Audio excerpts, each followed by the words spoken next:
Alléluia. Alléluia. Gloire au Seigneur Jésus. Gloire au Seigneur Jésus qui nous fait grâce. Il nous fait grâce de partager sa parole. Il nous fait grâce d'être enfant de Dieu. Et j'aimerais qu'on partage sur le service, être serviteur du Seigneur, être ministre du Seigneur. Ce serait une sorte d'exhortation, enseignement. Vraiment, c'est important pour nous. On a écouté, le Seigneur nous dit que l'œuvre de Dieu, c'est que nous croyons en lui. Si nous croyons en lui, nous devons croire ses paroles. Et ses paroles sont esprit et vie. Ses paroles sont oui et amen. Parce qu'il dit, il a dit le ciel et la terre peuvent passer, mais ses paroles ne peuvent pas. Et si nous voulons parler du service, nous voulons parler du serviteur, nous voulons parler du ministre, nous voulons parler du ministère, nous ne pouvons qu'avoir une seule référence, savoir Jésus-Christ de Nazareth. Alléluia. C'est le modèle des services, c'est le modèle des serviteurs, c'est le modèle des ministres, c'est le modèle des ministères. Alléluia. Et lorsque nous ne comprenons pas ça, nous avons beaucoup de problèmes, nous avons beaucoup de difficultés. De nos jours, quand quelqu'un, vous voyez, c'est écrit nos Bibles, les Écritures là, c'est un langage humain, la façon dont c'est écrit, qui cache un langage spirituel. Et quand on lit parfois ministre, on croit que c'est comme un ministre dans le monde. Et ça qui nous crée beaucoup de problèmes. Quand on lit serviteur, on croit que c'est un serviteur comme dans le monde. Alléluia. Et c'est là où nous avons les difficultés quand nous lisons parfois le français et nous voulons avoir notre propre interprétation en laissant celui-même qui est la vie. Si nous mangeons le pain de vie, rappelons-nous que quand nous mangeons ce pain de vie, nous devenons un seul pain avec lui. Alléluia. C'est ce que le livre de Corinthiens nous dit. 1 Corinthiens 10. Nous sommes un seul pain avec le Seigneur.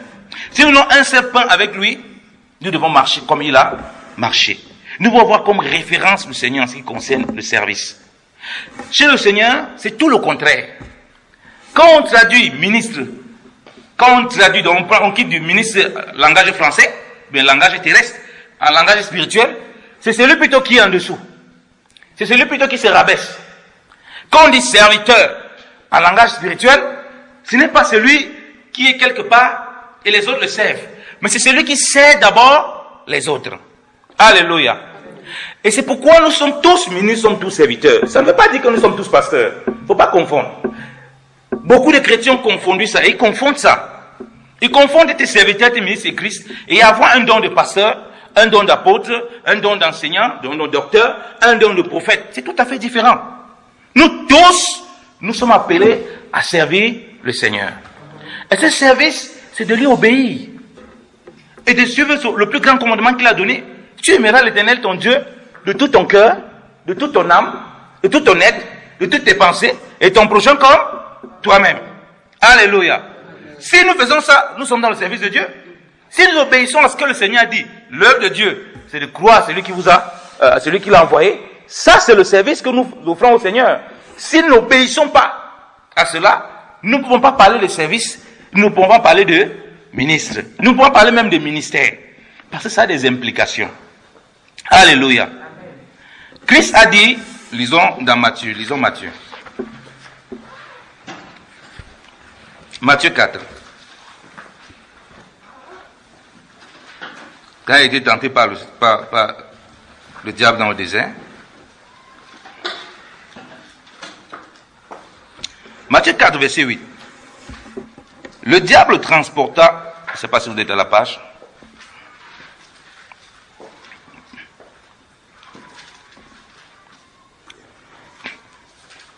Le diable le transporta encore sur une fort haute montagne et lui montra tout le royaume du monde et leur gloire. Il lui dit, je te donnerai toutes ces choses si en te prosternant en terre tu m'adores. Mais Jésus lui dit, va Satan, car il est écrit, tu adoreras le Seigneur ton Dieu et tu le serviras lui seul. Alors le diable le laissa et voilà les anges s'approchèrent et le servirent. Amen. Tu adoreras le Seigneur ton Dieu et tu le serviras lui seul. Alléluia. Et le servir lui seul, comme j'ai dit, ce n'est pas simplement de dire il y a un seul Dieu. Ce n'est pas suffisant. Ça n'aide même pas. Le servir lui seul, c'est de marcher dans ses voies et de marcher exactement comme Christ a marché, parce qu'il est le modèle qui nous a été donné des serviteurs. Il est le modèle qui nous a été donné en tant que ministre pour nous montrer comment on gère les affaires de Dieu, pour nous montrer comment on marche devant la face du Père. Qu'est-ce que ça correspond donc à être ce ministre? Le premier niveau que Christ met devant ses disciples, qui se battaient pour savoir qui va être le plus grand parmi eux quand le Seigneur ne sera plus là. Ils avaient ce conflit en eux. Ils voyaient le plus grand comme celui qui est élevé au-dessus de tous. Ils ne comprenaient pas vraiment le mystère de Christ. Le pain qui est descendu du ciel. Et c'est le pain qui a fait le chemin pour prendre une forme de serviteur. Donc avant de parler de service, ils voyaient directement l'aspect où Christ faisait avec la puissance, la gloire, et les gens s'approchaient de lui. Ils ne voyaient pas cet aspect de dépouillement. Celui qui est céleste, qui se dépouille pour prendre une forme de serviteur. Donc si nous devons suivre le processus pour commencer à parler du serviteur, c'est celui qui se dépouille pour se mettre au niveau de ce qu'il estime être même en dessous de lui. Alléluia. Lisons l'écriture. On va lire Philippiens 2. C'est en ce moment qu'on commence à parler, bien-aimés dans le Seigneur, des serviteurs. Philippiens chapitre 2. À partir du verset 1. C'est là où on parle, dans la parole de Dieu, je ne vais pas beaucoup détailler la statue parfaite de Christ, le statut parfait de Christ. Philippiens 2, à partir du verset 1. Il dit ceci: si donc il y a quelque consolation en Christ, s'il y a quelque soulagement dans la charité, s'il y a quelque communion d'esprit, s'il y a quelque cordiale affection et quelque compassion, rendez ma joie parfaite, étant d'un même sentiment, ayant un même amour, n'étant qu'une même âme et consentant tous à une même chose. Alléluia. Que rien ne se fasse par un esprit de dispute ou par vaine gloire, mais que par humilité de cœur, l'un estime l'autre plus excellent que soi-même. Alléluia. Je m'arrête déjà là. Paul dit que pour rendre sa joie parfaite, ces chrétiens ne devaient pas avoir un esprit de dispute. Ces chrétiens devaient être consentants d'un même esprit, d'une même âme, d'un même amour. Et que par humilité, donc la conséquence de l'humilité chez eux, devait faire en sorte qu'ils regardent leur prochain comme plus excellent que lui. Alléluia. Pourquoi il y a les disputes au milieu du peuple de Dieu? Pourquoi il y a les murmures au milieu du peuple de Dieu? C'est parce qu'on a du mal à saisir cette statue de Christ-là. Les murmures naissent quand tu commences à voir, tu penses que tu peux être mieux que ce frère. Comme je dis toujours, il y a plusieurs formes de lapidation. Il y a la femme adultère. Les gens ont pris les cailloux comme ça, ils disent non, Christ montre. Bon, on n'a pas écrit, j'ai pas la phrase. Donc, quand Moïse a dit qu'il faut faire ceci, qu'est-ce qu'il faut faire? Donc, il venait, il parlait là pour pousser à la lapidation. Mais une autre forme de lapidation la plus dangereuse, c'est celle où on fait dans les murmures et dans les disputes. Donc, on est là comme ça, on a dit de lapider un frère, on dit de lapider une sœur. C'est-à-dire que par humilité, on se voit, ou par humilité, on ne se voit pas en dessous de cette personne. Et par orgueil, comme je paraphrase encore là, ça veut dire que par orgueil, on se voit au-dessus de la personne. Et cet orgueil est manifesté par ces choses. Je suis en train de rentrer dans le service, dans le ministère. Comme je dis, ça n'a rien à voir avec être archibishop, être prophète, être docteur, être pasteur, être ancien. Ça n'a rien à voir. Ça, ce sont des dons, ce sont des grâces que tu as manifestées dans ton service. En tant que serviteur, ça c'est le plus que Dieu te donne. Donc, il dit, par humilité, il doit voir les frères comme étant plus excellents que eux. C'est ce que Christ a fait. Exactement. Il s'est dépouillé, lui qui est le pain de vie, descendu pour que les gens qui ne méritaient pas la vie, qu'ils aient la vie. Alléluia. Et c'est là où il a commencé à servir. Il est né dans une famille de rien du tout. Il est reconnu comme charpentier. Donc, on dirait qu'il ressemble aux gens terrestres. Quoi qu'il n'est pas terrestre. Quoi qu'il est d'abord céleste. Donc, il se confondait tellement de la masse que quand les soldats du sacrificateur viennent pour l'arrêter, ils ne sont pas capables de distinguer qui est Christ. Ils sont obligés d'attendre que Judas donne un baiser pour qu'ils reconnaissent qui est Christ parmi. Tellement il ressemble au commun du mortel. Alléluia. Tellement il était dans l'humilité de ce qu'il prêchait. Le même qui faisait tant de miracles, on n'était pas capable de reconnaître, mais c'est qui est Christ même parmi vous là. Il n'était pas capable. Il avait vraiment revêtu. Il était vraiment revêtu de l'apparence du serviteur. C'est parce que malgré toute sa gloire, il estimait le salut de l'homme plus important que tout. Alléluia. Et il était prêt à payer ses sacrifices. Et pour payer ses sacrifices, donc, comme serviteur, bien évidemment le Seigneur, par humilité de cœur, par humilité. La Bible dit pas humilité. Donc si ce n'est pas l'humilité, tu ne peux pas voir ton frère comme plus excellent que toi. C'est impossible. Quand tu vas regarder ton frère, ce qui va monter, ce sont ses défauts, ce sont ses péchés. Quand tu regardes ton frère, ce qui va monter, ce sont les choses qui t'ont fait du mal. Mais si par humilité, tu commences à regarder ton frère comme plus excellent que toi, il est plus facile pour toi de servir le Seigneur. Il est plus facile pour toi de venir devant le Seigneur avec humilité et de voir comment le Seigneur te transforme toi-même. Donc, c'est un double aspect, ce regard que nous portons sur le prochain. C'est que non seulement ça nous garde de l'orgueil, mais en même temps, le Seigneur nous transforme aussi pour que nous soyons au service des autres. Alléluia. Parce que les disputes et les murmures, rappelons-nous, pourquoi Dieu a puni les enfants d'Israël dans le désert? On dit que tout était écrit pour notre instruction. C'était quoi? Les murmures. Ils murmuraient contre Dieu, contre les serviteurs. Et c'est pourquoi Dieu les frappait. Ce n'était pas parce que Moïse était sans défaut. Non. Ce n'est pas parce que Aaron était sans défaut. Non. Non seulement ils murmuraient contre les serviteurs de Dieu, et ce que nous faisons contre nos frères, ce n'est pas seulement ceux qui prêchent la parole, comme il dit. Serviteur, ce n'est pas seulement celui qui tient debout, ceux qui parle. Rappelons-nous qu'on a dit que tu le serviras lui seul. Donc nous tous nous sommes appelés à vivre ces versets, à le servir. Alléluia. Amen. Donc, quand on parle de serviteurs du ministère, ça commence par là. Donc ils murmuraient, et puis Dieu les a punis. Et c'est pourquoi beaucoup de punitions dans nos vies. Beaucoup de choses, on dit, ah, ça avance pas. Non, quel service on offre à Dieu? On ne faut pas dire qu'on a un seul vrai Dieu. Parce que si on dit qu'on a un seul vrai Dieu, il n'y a pas ce désir de dépouillement comme le Seigneur, et regardez notre prochain comme étant plus excellent, pour être serviteurs les uns les autres, comme c'est écrit dans Galates. Bien aimé dans le Seigneur, on sert notre Dieu, même si on ne pense pas qu'on sert notre Dieu. Parce que ce qu'on va apporter comme offrande devant Dieu, ce serait quoi? Exactement ce que les enfants d'Israël ont apporté dans le désert. Dans le désert, c'est quoi? Les temps difficiles, les temps de conflits, les temps où il y a un problème, les temps ceci, on va apporter les murmures devant lui.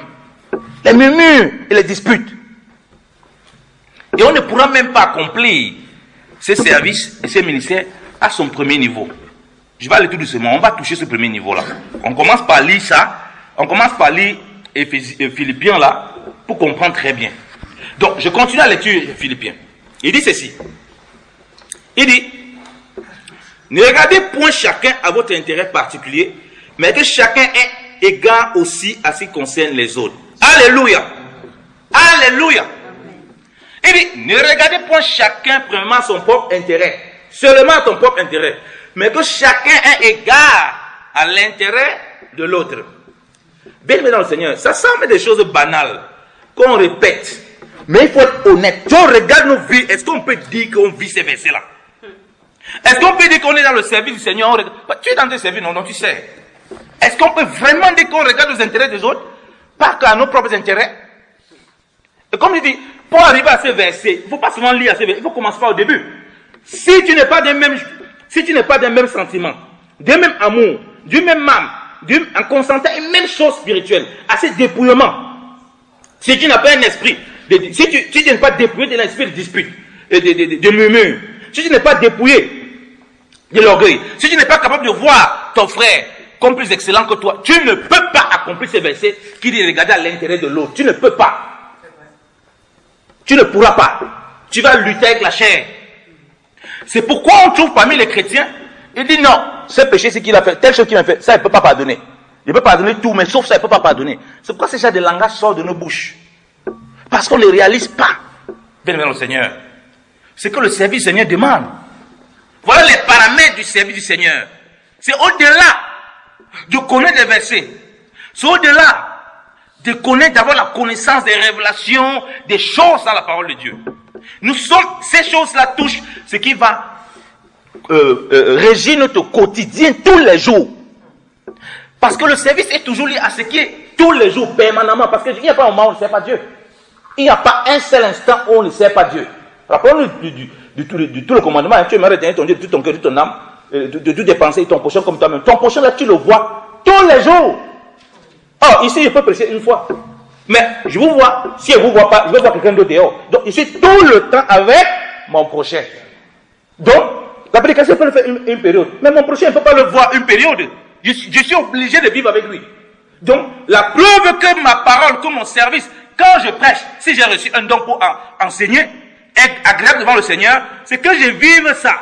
Ce qu'ils disent en Philippiens. Regardez à l'intérêt des autres aussi. Et premièrement même. Bon, certains disent qu'il faut regarder premièrement ton intérêt et puis l'intérêt des autres. Mais moi, je dis que dans le dépouillement, quand tu n'as pas regardé les intérêts des autres, tu vas regarder toi-même tes propres intérêts. Alléluia. Amen. Voilà où ça part. Et maintenant, il explique comment ça s'est passé pour le Seigneur, pour qu'on soit son modèle, pour qu'on soit ses imitateurs, autant pour moi. Il dit qu'il y a en vous donc un même sentiment qui était en Jésus-Christ. Je suis au verset 5. Lequel étant en forme de Dieu, n'a point regardé comme une usurpation d'être égal à Dieu. Cependant, il s'est anéanti lui-même, ayant pris la forme de serviteur, fait à la ressemblance des hommes. Alléluia. Amen. Ayant pris la forme de serviteur. Il dit, ayez les mêmes sentiments. Donc moi, vous voyez qu'on commence à utiliser le mot serviteur, qui veut aussi dire esclave. Ici, il s'agit d'esclaves de la justice. Parce que Jésus qui ne vivait pas dans le péché. Il n'a jamais connu le péché. Alléluia. Ayant pris la forme de serviteur. On commence à parler du service. On décrit comment ça s'est passé. Le sentiment qu'on doit avoir, lui, c'est quoi? C'est le dépouillement pour revêtir la forme de serviteur. Ça veut dire qu'on peut être disciple de Jésus-Christ, mais on n'est jamais serviteur. Parce qu'on n'a pas le même sentiment que Jésus. Parce qu'on ne cherche pas à se dépouiller. On ne cherche pas à revêtir cette forme de serviteur. Nous ne sommes pas les dieux qui revêtons cette forme de serviteur. Nous sommes des personnes justifiées qui vont nous rabaisser. Nous sommes sauvés, mais le Seigneur veut qu'on se présente des gens comme si on ne connaissait rien. Comme si on ne savait rien. Et c'est là où on peut commencer à regarder l'intérêt. Qu'est-ce qui arrive souvent lorsqu'on est de nouveau? Qu'on ne se trompe pas, quand tu nais de nouveau, tu es Chanel. Ça, c'est une chose évidente. Tu regardes tout le monde comme perdu, comme tu traites tous les gens n'importe comment, comme les torchons. Tu ne fais pas exprès. Parce que dans la chair, là, tu vois que tu es sauvé. Tu as le zèle, tu veux que tout le monde soit sauvé. C'est normal. Tu veux que tout le monde soit sauvé. Mais tu les regardes à toi, un regard méprisant. Tu n'as pas un regard de rabaissement. Et ce qui sort souvent, c'est l'orgueil, la prétention. Facilement, tu dis que quelqu'un va aller en enfer. Tu oublies que toi, tu es sauvé par grâce. Hein. Facilement, quelqu'un va aller en enfer. Facilement, quelqu'un résiste à l'évangile. Attention, blasphémateur, Dieu va te punir. Facilement, ces genre de choses sortent de toi. Alors que tu oublies que tu es dans la même condition. Alléluia. C'est pourquoi Paul dit que il j'étais avec les Juifs comme un Juif. Donc il est quitté de son titre d'apôtre, la puissance qui sortait de lui là. Non, les Juifs là, dans leur embrouille là, il venait comme un Juif. Avec sa barbe, tout le monde dit que c'était un Juif. Mais quand il parlait, on sentait que mais cet homme c'est différent. Il a quelque chose de spécial. Alléluia. Et il était avec les gens qui étaient sans la loi, comme c'était sans la loi. Mais quand il voyait sa façon de faire, on dit, mais ta façon de faire est quand même étrange. Et vous voyez qu'il avait reçu ce dépouillement là pour pouvoir rentrer dans cette forme de serviteur. Alléluia. Et c'est pourquoi il pouvait dire que je vois tout comme une perte. À cause de Christ. Quand on n'a pas compris ça, ce n'est pas pour celui qui prêche ici devant. Hein. Ça c'est pour nous tous. Nous sommes tous disciples du Seigneur. On a dit là qu'on a le même sentiment qui est en Jésus-Christ. Voilà ce qui s'est passé. Et on nous appelle à avoir le même comportement. C'est la seule façon, bien aimé dans le Seigneur, de pouvoir annoncer la croix avec clarté. De pouvoir annoncer la croix que nous-mêmes on vit. On va arriver tout doucement là, sur cette partie. Alléluia. Continuons la lecture. Il dit, et étant trouvé en figure comme un homme, il s'est abaissé lui-même, a été obéissant jusqu'à la mort même de la croix. Alléluia. Donc il a pris cette figure d'homme, serviteur, homme. Donc nous devons, des serviteurs, on ne se présente pas comme des divinités. Nous sommes les petits dieux. Non, nous sommes les serviteurs. Plus, Jésus qui dit que allez, présentez-vous comme des serviteurs inutiles. Paul dit que, Paul sait bien qu'ils sont des hommes spirituels, qui sont nés de nouveau, ils sont des esprits, ils sont ce qui est né de l'esprit d'esprit, ce qui est né de la chair. Il dit il sait bien qui ils sont. Quand on veut les sacrifier le bouc, il dit que nous sommes les mêmes hommes comme vous. Sujet aux mêmes infimités. Alors qu'il sait bien qu'entre cet homme et lui, il y a un fossé. Mais il est capable de laisser le côté spirituel pour regarder uniquement le vase en tant qu'humain. Alléluia. Corneille veut se prosterner devant Pierre. Pierre dit non, mon frère, je suis comme toi. Alléluia. Voilà le discours qui sort de la bouche de quelqu'un qui vit ce dépouillement-là. Même quand tu les lèves, il voit des choses extraordinaires. Regardez les deux exemples que j'ai pris, Pierre et Paul. C'est des gens que Dieu a manifesté une telle puissance, une telle gloire. Mais regardez ce qui sort de leur bouche. Ils voient leurs frères comme eux-mêmes, comme les simples hommes. Quoi qu'ils soient des enfants de Dieu, quoi qu'ils soient de l'esprit. Ils veulent dire non, nous sommes des hommes spirituels. Ils pensent, ce que nous faisons là, c'est pas parce qu'on est tellement élevés dans les cieux. Ils pouvaient même dire non, nous sommes assis dans les cieux avec Jésus-Christ. Mais tu me parles comment comme ça? Non. On se prosterne devant. Non, relève-toi. Je suis un serviteur comme toi. Je ne suis pas seulement un serviteur. Je suis un homme comme toi. Alléluia. Amen. Donc il y a serviteur et homme. Tu es ramené comme si tu étais au règne naturel, au règne animal comme je dis souvent. Mais la différence avec les autres animaux, c'est que toi tu n'es pas un animal. Alléluia. Alléluia. Amen. Donc tu n'es pas seulement serviteur. Tu es descendu de la position de serviteur, mais tu as aussi l'apparence d'un animal. On est sûr que tu es avec eux, que tu fais, mais on voit que ton comportement est étrange. Tu es différent. Parce que le Seigneur t'a façonné. Alléluia. Amen. Et c'est pourquoi maintenant, on peut voir la croix. Donc il est mort maintenant à lui. Quand il a la forme d'homme, il peut mourir à lui. Il ne meurt pas seulement à lui, il meurt la mort de la croix. Alléluia. Donc le but des serviteurs, c'est pourquoi quand Christ a prêché l'évangile, il dit crois en lui. Quand tu crois en lui, tu dois le suivre et tu dois écouter ses paroles pour les mettre en pratique. Il va plus loin. Il faut que tu dépouilles, tu te renonces à toi-même, tu te charges de ta croix et que tu me suives. Mais voilà ce qui se passe. C'est que pour qu'il meure à lui-même, il fallait qu'il soit une apparence d'homme. Donc il connaît les mêmes difficultés que les hommes. Donc dans ta tente charnelle, ici en tant que serviteur, les hommes doivent te voir comme un homme normal qui a les mêmes difficultés que eux. Mais la différence avec toi et eux, c'est que ton appui n'est pas sur les choses terrestres, mais c'est sur le Seigneur. Alléluia. Amen. Et tu es prêt donc à donner ta vie aussi à la croix pour eux. Donc il y a une double mort. Le renoncement à toi, total, et ensuite la vie à la croix pour les autres. Que ça portait sa croix uniquement, pas pour lui, pour nous. Alléluia. Et lorsqu'il porte donc la croix comme ça là, il accomplit la réconciliation avec le ciel. C'est là où on rentre maintenant dans ce qu'on appelle le ministère de la réconciliation. Alléluia. Tout ce que je vous disais là, c'était pour vous conduire au ministère de la réconciliation. Pourquoi on commence à parler du ministère de la réconciliation? C'est ces éléments qu'on met déjà ensemble. Donc si je veux commencer à me présenter comme serviteur de Dieu, il faut que je me commence à me poser la question. Est-ce que j'ai les mêmes sentiments quand Jésus? Est-ce que je me dépouille? Zombie, ah non, je suis un servant du Seigneur. Je suis un serviteur de Dieu. Mais on ne pense pas ce que le Seigneur dit. Hein. Il avait les mêmes sentiments. Est-ce que dans ma vie, tous les jours, j'ai vu vraiment ce dépouillement pour regarder mon prochain plus excellent que moi? Première chose. Est-ce que quand je marche avec les hommes, je suis à côté d'eux, mais je ne me présente pas comme un simple homme. Je ne suis pas n'importe qui. On ne me touche pas. Hein. Je ne suis pas n'importe qui. Moi, je suis pas n'importe qui. Hein. Jésus m'a utilisé. J'ai ressuscité 5 personnes. Je ne sais pas. Moi, j'ai prié pour 10 sœurs. Et puis les sœurs, là, vraiment, elles ont eu des enfants. J'ai fait telle chose. Non. Écoutez-moi bien aimé dans le Seigneur. J'ai dit qu'on part au ministère de la réconciliation. J'ai dit la réconciliation, c'est à la croix. Avant d'arriver à la croix, on a dit qu'il est mort, il est allé jusqu'à la mort de la croix. Avant d'arriver là-bas, on a vu d'abord le dépouillement. On commence le service là-bas, le dépouillement. On se dépouille pour les autres. Parce qu'on ne vit plus pour nous-mêmes. Maintenant, on part à la mort de la croix pour amener la réconciliation. Et là, ça fait mal. Là, ça fait très mal, bien aimé dans le Seigneur. Parce que comment tu vas prêcher la croix de Jésus-Christ? Comment nous allons prêcher la croix? Vous savez, quand on vient au Seigneur, on enseigne beaucoup de choses. Hein, que parfois nous-mêmes, après, quand Dieu nous révèle que mon ami, toi-même, tu enseignes des choses que tu ne connais pas. Et il va te faire passer toi-même par le feu pour que tu vives ce que toi-même tu dises là. Je parlais serviteur, ministère de la réconciliation. Je ne comprenais pas ce que ça voulait dire. Bien aimé dans le Seigneur. Pour parler du ministère de la réconciliation, il faut vivre soi-même cette réconciliation-là. Alléluia. Et là, c'est la chair. Tu vois les combats que la chair a.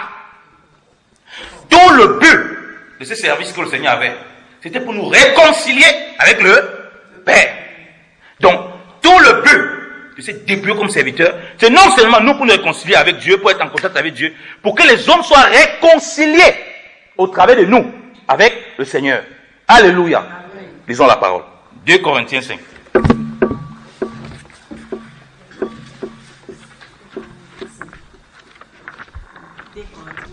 Deux Corinthiens 5, maman. On va lire, je vais lire.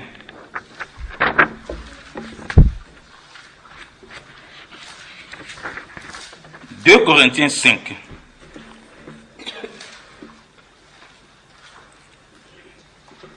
À partir du verset 16, je lis la parole. C'est pourquoi, dès à présent, nous ne connaissons personne selon la chair. Même quoi que nous ayons connu Christ selon la chair, toutefois, nous ne le connaissons plus ainsi maintenant. Autant pour moi. Si donc quelqu'un est en Christ, il est une nouvelle créature, ou bien une nouvelle création, selon la traduction que vous avez. Les choses vieilles ou les choses anciennes sont passées. Voici, toutes choses sont faites nouvelles. Or, tout cela vient de Dieu, qui nous a réconciliés avec lui, par Jésus-Christ. Et qui nous a donné le ministère de la réconciliation. Et qui nous a donné le ministère de la réconciliation. J'ai mis les soubassements du service et ministère. J'ai vu comment Paul, qui lui a vécu dans le dépouillement de lui-même, vraiment, pour annoncer l'évangile, qui pouvait dire je n'ai constaté ni la chair ni le sang. Il nous dit comment nous on a cru. On est passé à devenir une nouvelle créature, une nouvelle création. Les choses anciennes sont passées et toutes choses sont devenues nouvelles. Il dit que quand les choses sont devenues nouvelles, il nous explique ce qui s'est passé. Dieu nous a réconciliés avec lui par Jésus-Christ. Il ne s'est pas arrêté là-dedans. Il nous a aussi donné le ministère de la réconciliation. C'est pourquoi il est difficile donc de prêcher l'évangile avec une certaine autorité, avec une certaine puissance. Si nous-mêmes nous ne comprenons pas ça, les gens se bagarrent pour être pasteur, les gens se bagarrent pour être prophète, les gens se bagarrent pour être docteur, les gens se bagarrent pour être évangéliste. Il veut se présenter, je suis évangéliste tel. Laisse mon frère ça. Le ministère de la réconciliation là, c'est quelque chose qu'on doit chercher de tout notre cœur, on doit vivre de tout notre cœur. Sinon on va parler de quel ministère, on va parler de quoi? Comment il veut parler du ministère de la réconciliation? Dieu t'a réconcilié par Jésus-Christ. Et moi, mais je ne suis pas capable de me réconcilier, mon frère. De quel ministère de réconciliation il veut parler? Je vous pose la question. De quel ministère de réconciliation, moi, il va annoncer? Puisque ça fait ça, il nous donne aussi le même ministère, la réconciliation. Puisque de toute façon, c'est lui qui fait ça au travers de nous. Alléluia. De quel ministère de réconciliation je vais parler, bien évidemment, le Seigneur? Quand je ne suis pas prêt à aller demander pardon à un frère, quand je ne suis pas prêt à recevoir le pardon d'un frère, de quel ministère de réconciliation? J'ai dit qu'on va partir dans les choses de pratique. Parce que l'évangile, c'est pratique. Donc, j'ai un grand ministère. J'ai un grand ministère, c'est le ministère de la réconciliation. Oui, c'est vrai. C'est le ministère de la réconciliation que Dieu nous a donné. Alléluia. Amen. Allez, amen, là, sont faibles. Hein? Alléluia. Amen. Alléluia. Amen. Le ministère de la réconciliation, bien aimé dans le Seigneur, ça casse tout ton orgueil. Ça détruit tout ce que la chair veut t'imposer. Puisque pour vivre ça, il faut que tu vives le dépouillement. Tu regardes ton prochain plus excellent que toi. Tu es capable de te réconcilier avec quelqu'un qui passe le temps à t'insulter. C'est toi qui fais le premier pas, ce n'est pas lui. C'est toi qui es censé être spirituel. C'est là où la chair lutte. Non, Seigneur, depuis qu'il m'insulte. Non, Seigneur, depuis qu'il me regarde bizarre. Non, Seigneur, depuis ceci. Seigneur, je ne peux pas. C'est moi qu'on a attesté. Seigneur, je ne vais pas me demander pardon. Je ne pardonne pas. Seigneur, comme ça. Frère, ça c'est la chair. Qui ne peut pas accepter ce ministère de la réconciliation. Oh Seigneur, touche mon mari, qui vient me présenter les excuses. Il ne peut pas me traiter comme ça. Non, ma soeur. Ce n'est pas le ministère de la réconciliation là-bas. C'est toi qui dois te dépouiller. C'est toi qui dois te dépouiller. Amen. Ah, Seigneur, regarde ma femme. Elle me manque de respect. Elle me manque d'autorité. Non, frère, dépouille-toi. Dépouille-toi. C'est ça le ministère de la réconciliation. Ça fait mal à la chair, bien aimé le Seigneur. Vous savez, dans ma marche dans le Seigneur, j'ai connu beaucoup de chrétiens. J'ai vécu aussi beaucoup de frustrations. Et Quand on est blessé, c'est ce que la chair fait. La première fois que on m'a traité de faux prophète, c'était des personnes avec qui j'avais mangé, j'avais partagé beaucoup de choses. J'ai pris peut-être 8 mois pour me remettre de ça. Ça, je ne vous cache pas. Je ne parvenais pas à dormir. Oh Seigneur, il peut me traiter comme ça. Seigneur, avec tout le sacrifice que j'ai fait, il dit que tu n'as encore rien fait, mon ami. Tu vas le bon dire que tu n'as encore rien fait. Non, Seigneur, comment tu n'as encore rien fait? Non, tu n'as encore rien fait. Tu vas maintenant faire, tu vas aller toi-même présenter des excuses. Ah! Présenter quelle excuse? Seigneur, c'est moi qu'on a abusé. Non, toi, tu n'as pas abusé les gens. Donc, le Seigneur m'a fait comprendre que dans le ministère de la réconciliation, dans le dépouillement, tu dois toujours te voir comme si c'est toi qui offensais les autres, même quand tu penses que tu n'as pas offensé. C'est le seul moyen de présenter la croix dans toute sa splendeur et dans sa vigueur. Tu rends les gens bouche bée. Ils ne savent plus ce qu'ils peuvent dire. Ils sont coincés. Par ton dépouillement, les ferme la bouche. Tu prêches l'évangile de ce que tu vis. Comment tu veux donner la vie aux gens alors que toi tu n'as pas cette vie? Oh, Christ et moi, la croix s'est réconciliée. Tes propres frères, tu ne peux même pas te réconcilier avec eux. Tes propres amis, tu ne peux même pas te réconcilier avec eux. Ton propre mari, tu ne peux même pas te réconcilier avec lui. Bien-aimé dans le Seigneur. De quel ministère il s'agit? Oh, j'ai prie le Seigneur qui nous pousse à connaître vraiment cette réconciliation au nom de Jésus de Nazareth. Amen. Et que dans notre quotidien, frères, nos amis, nos pères, nos parents, tous les gens qu'on a vus, les gens qui nous ont blessés, les gens qu'on a blessés, que c'est nous qui allons vers eux pour chercher la réconciliation, bien dans le Seigneur. Alléluia. Amen. C'est ce que Dieu a fait. Dieu non l'a blessé, mais il est quand même descendu pour nous amener à la réconciliation par Jésus-Christ. Alléluia. Amen. Si Dieu regardait, non, ils m'ont offensé. Ah, je descends par là-bas. Je descends faire quoi? Non, Jésus. Ne descends pas. C'est que nous ne sommes pas sauvés. Nous sommes perdus éternellement. Mais Dieu, dans son immense amour, bien-aimé dans le Seigneur. Voilà le ministère. Avant de partir loin à mes docteurs, à mes bishops, à mes pasteurs, à whatever. Je suis un ministre de la réconciliation. Ça choque avec ton être. Ça te fait voir les lacunes que tu as. Et ça te pousse à l'humilité. Ça te pousse à prendre le pas devant. Non, c'est moi qui dois être il faut que je sois le premier à me rabaisser. Aujourd'hui, vous savez, il y avait un truc là que je prends souvent comme exemple. Quand j'étais au Cameroun, il y avait un truc de musique là qui était encore tout petit. Un truc de musique là, on mettait les chaises comme ça là. Les gens ils dansent autour. Après, on coupe la musique, on va au premier à s'asseoir. Les gens s'assoient, c'est comme ça qu'on élimine les gens. Ils s'assoient sur les chaises. C'est confortable. Moi, je prends souvent cet exemple, que devant le Seigneur, c'est comme ça que ça se passe. Et il n'y a pas de musique. Il n'y a pas de musique. Donc vous tournez. Et quand vous tournez là, il y a les chaises. Quand on met la musique, Seigneur, c'est la louange et l'adoration. Quand on met la musique, on retire les chaises, on va voir le premier s'asseoir sur le sol. Sur la poussière. Que c'est ça, c'est l'inverse sur le Seigneur. Ce qu'il attend de nous, lorsqu'on parle de louange, adoration et service, c'est le premier à pouvoir se rabaisser comme Christ avait qui a le même sentiment qui était en Jésus-Christ. Celui qui est toujours prêt à se rabaisser et laisser l'ego de côté. Là, on parle du ministère de la réconciliation. On peut aller réconcilier les gens. On peut nous-mêmes permettre que les gens se réconcilient. On peut traiter les choses de façon impartiale.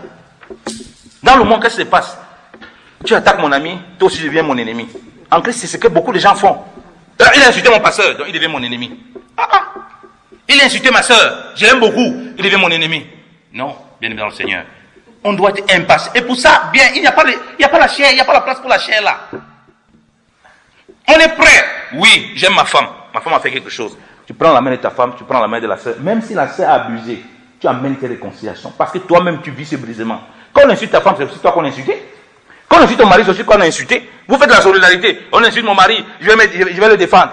Ah, ça c'est quoi ça? Alors que ton mari, là même, tu vois qu'il s'est mal comporté. Tu défends quoi là? Tu n'as pas à défendre ton mari, tu n'as pas à l'accuser, mais pousser à la réconciliation. Alléluia. Amen.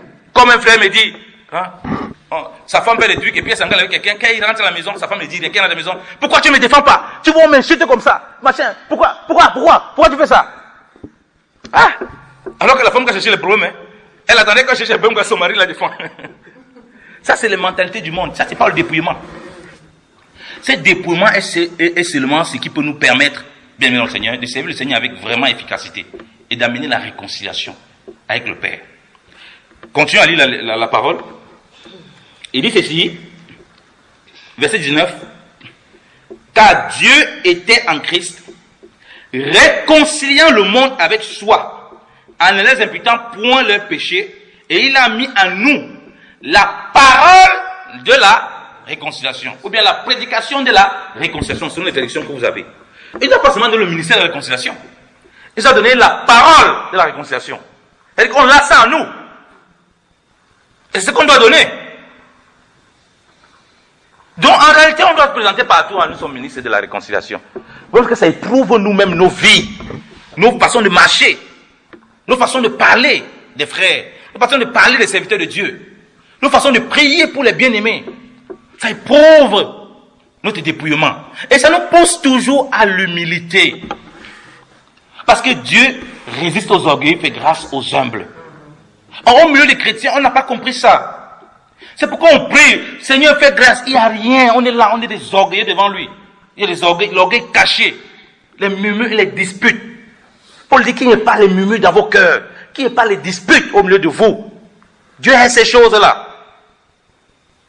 Et là, on est prêt à aller à la réconciliation. On est prêt à se rabaisser. Pour que les gens soient réconciliés et pour que nous apportons la réconciliation. Regardez ce que Paul continue à dire. Il dit au verset 20. Nous sommes donc ambassadeurs pour Christ. C'est comme si Dieu vous exhortait par notre ministère. Nous vous supplions donc, pour l'amour de Christ, de vous réconcilier avec Dieu. Amen. Il dit que nous sommes donc ambassadeurs pour Christ. Et nous vous aidons par notre ministère. Nous, on supplie de vous réconcilier avec Dieu. Quels étaient les problèmes que ces Corinthiens avaient? C'était les problèmes qu'ils avaient avec leur vis-à-vis. Et il dit que mais quand vous avez ce problème, c'est avec Dieu que vous avez problème.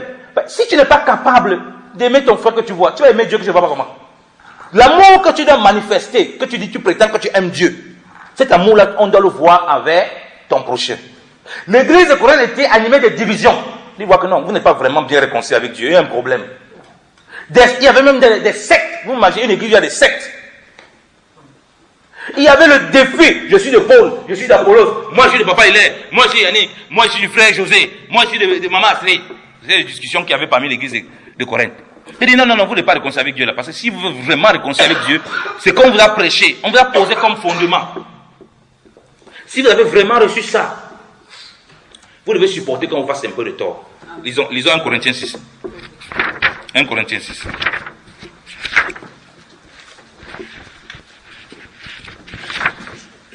Alléluia. Alléluia. J'entends pas amen fort, hein. Alléluia. Alléluia. Ah, Seigneur soit béni. Il dit ceci, 1 Corinthiens 6, à partir du verset 1. Quand quelqu'un d'entre vous a une affaire contre un autre, ose-t-il bien aller au jugement devant les iniques et il ne va pas devant les saints? Ne savez-vous pas que les saints jugeront le monde? Or, si le monde est jugé par vous, êtes-vous indigne de juger des plus petites choses? Tant pour moi. Ne savez-vous pas que nous jugerons les anges? Combien plus donc devons-nous juger les choses qui concernent cette vie? Si donc vous avez des procès pour les affaires de cette vie, prenez pour juge ceux qui sont moins, prenez pour juge ceux qui sont des moins estimés dans l'église. Je le dis à votre honte. N'y a-t-il donc point de sages parmi vous? Non, même pas un seul qui puisse juger entre ses frères. Mais un frère a des procès contre son frère. Et cela devant les infidèles. Je m'arrête déjà là. Vous voyez l'état de cette église? C'était un tel état où même entre eux chrétiens, ils n'étaient pas capables de régler les problèmes. Ils allaient devant les païens. Oh, juste c'est ce qu'on voit. Le chrétien peut avec son frère. Le païen qui ne connaît pas Dieu, il va chez le païen, il le diffame, il le diabolise. Le païen là, il va régler comment? Il va avoir la vie comment? Ah, il aussi, il se bat avec les armes charnelles qu'il a. Il dit que c'était arrivé à ce point. Une église qui ne manquait aucun don, c'est ça qui est surprenant. Mais ils avaient que les dons de puissance. Les fruits de l'esprit, il n'y avait pas du tout. Et c'est ce qui se passe. On est en plein 1 Corinthiens. Et c'est ce qui se passe souvent dans nos cœurs nous-mêmes. Ce que nous faisons souvent. Tu as un point avec ton épouse, tu pars au boulot. Tu vas prendre ton collègue qui est païen. Tu vas laver ton épouse bien comme il faut. Comment est-ce que tu veux que ce païen soit transformé, qu'il comprenne l'évangile? C'est le païen que tu peux aller détruire ton épouse. Pareil. Pour les personnes qui les femmes, tu pars, tu vois un païen, qu'est-ce qui ne va pas? Tu commences à détruire ton mari. Voilà ce qui se passe. Oh, bien-aimés dans le Seigneur, que nous comprenons vraiment ces choses. Quand on parle du ministère de la réconciliation, c'est en nous que les païens doivent avoir ce modèle. Mais si c'est les païens qui règlent nos affaires, ils vont venir à Jésus-Christ, pourquoi? Ça sert à rien. C'est maintenant le monde qui est devenu notre directeur. Ah bon, le Saint-Esprit nous sait encore quoi alors? Et il dit, mais un frère a des procès contre son frère. Et cela devant les infidèles. C'est même déjà un grand défaut en vous, que vous ayez des procès entre vous.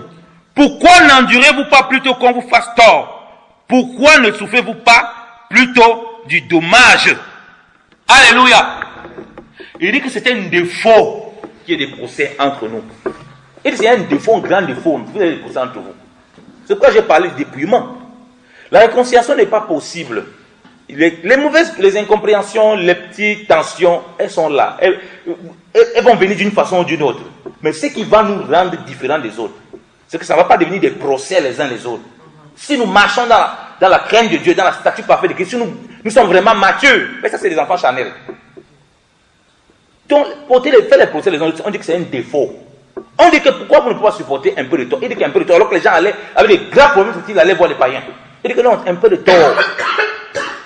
Pour pouvoir vivre ce service-là, ce ministère de la réconciliation, frère, il faut que tu saches que tu es appelé à souffrir le tort.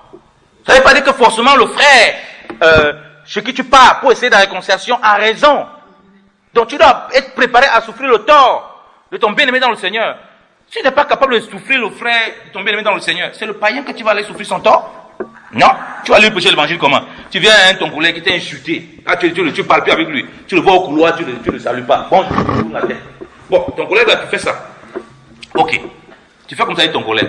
2 jours plus tard, tu te vois en route là, tu presses le traité. Jésus-Christ est venu nous réconcilier. Tu lis le Corinthien. Il ne va pas te regarder, il va regarder bizarrement. Mais toi, tu parles de quelle réconciliation? Non, ça va tout le temps au boulot là. Tu me vois, tu fais comme tu ne m'as pas vu. Et tu vas me prêcher quelle réconciliation? Il n'y a pas un dépouillement véritable dans notre quotidien. Et le but donc du service bien dans le Seigneur, c'est qu'on commence par là. C'est bien si Dieu t'a appelé évangéliste. C'est bien si Dieu t'a fait toutes sortes de dons, toutes sortes de grâces.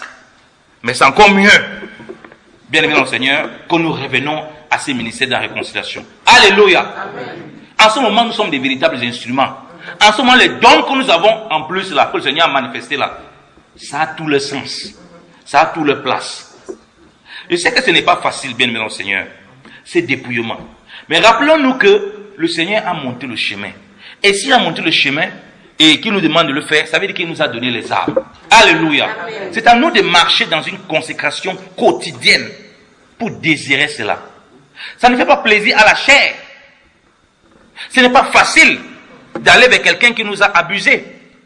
Ce n'est pas facile d'aller vers quelqu'un qui a abusé de nous, de nos familles, qui a abusé, je ne sais pas quoi. Au boulot, ce n'est pas facile. Mais c'est aussi là qu'on est éprouvé.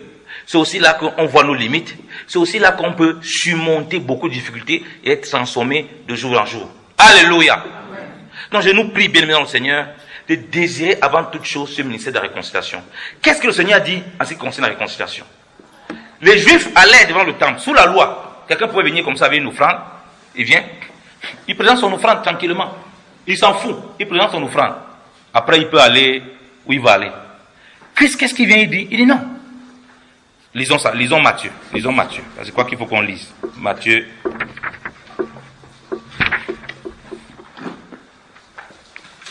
Matthieu 5. Du verset 23.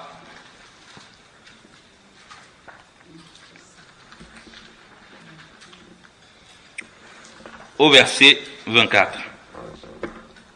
Il dit, si donc tu apportes ton offrande à l'autel, et que là il te souvienne que ton frère a quelque chose contre toi, laisse-le là ton offrande devant l'autel, et va te réconcilier premièrement avec ton frère, puis viens et offre ton offrande. Alléluia. L'offrande devant l'autel, vous savez bien, l'autel n'est plus physique. L'autel que tu as devant Dieu, puisque tu l'as donné en esprit, en vérité, maintenant, c'est partout. Tu es censé être un serviteur à tout moment, en tout lieu. Donc, c'est pourquoi je dis, tu ne peux pas prétendre que ton don de pasteur, tu vas l'exercer. S'il n'y a pas d'abord Tu voyais que la réconciliation passe avant.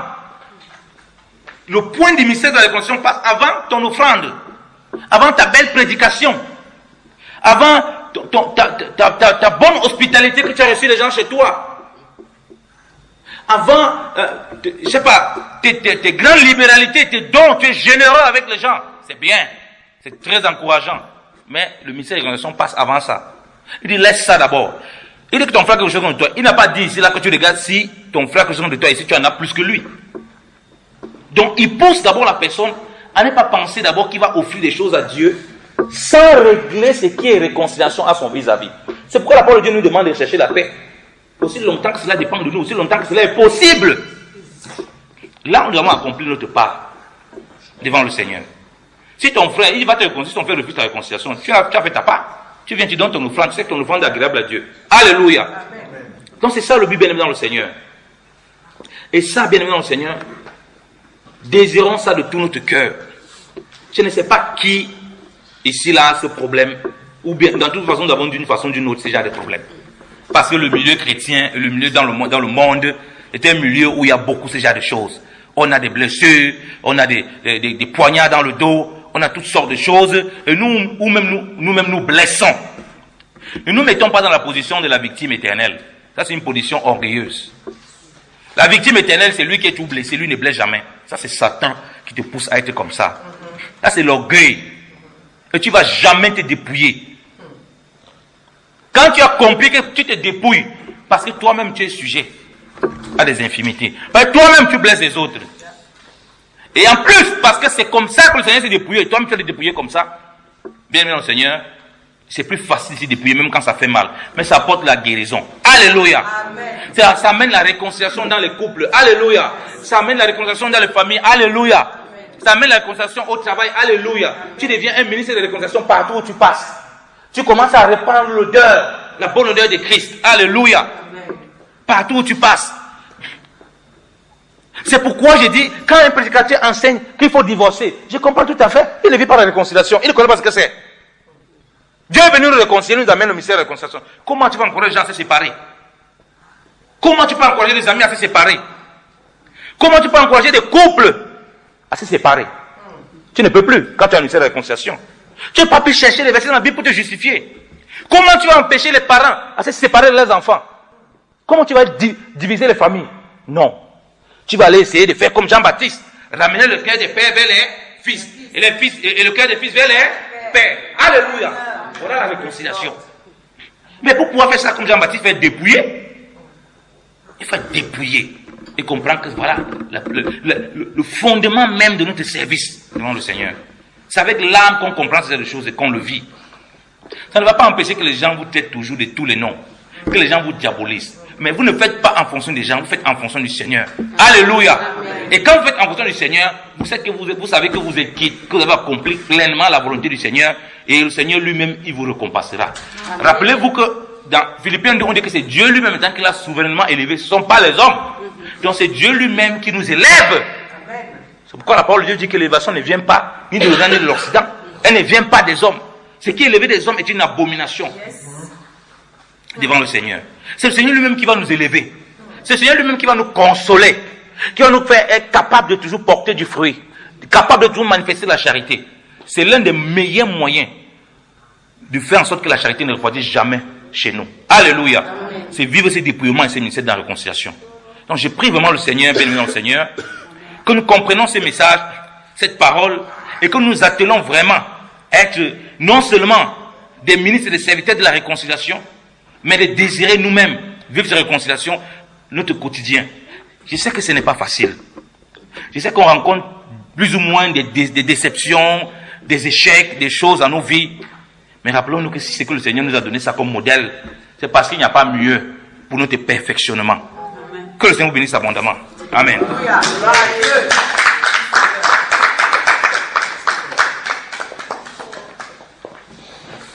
Amen. Est-ce que ça va? Amen. Amen. Ça va? Amen. On nous a parlé de la réconciliation. Être serviteur. Si on dit serviteur, on va commencer. Il est où, Papa Yannick? C'est lui le serviteur. Pardon, nous sommes tous des serviteurs. Amen. Alors, nous sommes tous des ministres. Quel ministre? Pas des affaires étrangères, de la réconciliation. Amen. Amen. Nous ne sommes pas des ministres de finances, nous sommes ministres de la réconciliation. Amen. Jésus-Christ dit, lui, il est venu pour les malades. Et celui qui est en bonne santé n'a pas besoin du docteur. Bien aimé, lorsque tu vas te trouver malade et tu trouves ton frère aussi malade, tu sauras que vous êtes tous malades. Tu sauras comment lui traiter. Amen. Alléluia. Amen. Ce que je voulais dire, c'est qu'en réalité, si j'ai passé par une maladie et mon frère souffre de la même maladie, je sais quelle douleur il a. Alléluia. Alors je saurai comment lui parler. Amen. Je saurai comment être avec lui. Amen. Mais si je n'ai jamais vécu ça, lorsqu'il souffrait, tu diras, lui aussi il exagère. Ah, c'est quoi son problème? C'est un simple mot de tête et il fait comme ça parce que tu ne l'as jamais eu. Jésus-Christ, il dit, il est venu pour les malades. Et lorsque tu te trouveras malade, tu comprendras pourquoi ton frère aussi est malade. Et en étant malade, ce qu'il ressent. Amen. Alléluia. Aujourd'hui, dans les assemblées, qu'est-ce que nous avons? Nous avons que des juges. Il n'y a que des moralistes. Et un moraliste ne se trouve jamais malade. Un moraliste pense qu'il est vraiment en bonne santé. Donc c'est toujours l'autre qui a le problème. Lui n'a jamais de problème. Mais Jésus-Christ ne nous a pas appelés pour être moralistes.